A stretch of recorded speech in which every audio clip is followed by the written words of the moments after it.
అర్థం చేసుకున్నాడు కోపం రాదు, అర్థం చేసుకునే విసుగుపడ్డం, దేవుని చిత్తమా, ఓకే దీంట్లో దేవునికి స్తోత్రం చెప్తాం, దీంట్లో దేవుని గణపరద్దాం, దీంట్లో దేవుని అండర్స్టాండ్ ద సిచ్యువేషన్.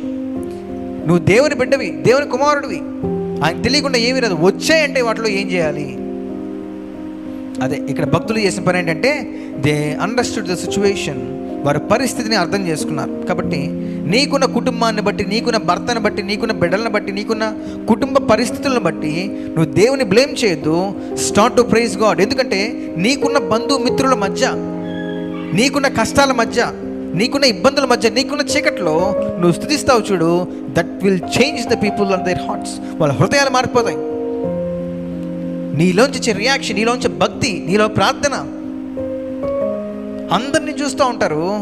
దేవుని చిన్న అర్థం చేసుకొని నీకున్న కుటుంబాన్ని, నీకున్న కష్టాలు, నీకున్న ఇబ్బందుల్లోంచి పైకి లేస్తావు చూడు దేవుని సహాయంతో. అది మనుషుల్ని మారుస్తుంది. అన్నాడు, అయ్యలారా నేను రక్షణ పొందాలంటే నేను ఏం చేయాలి? నీలాగా నేను కూడా మారిపోవాలంటే ఏం చేయాలి?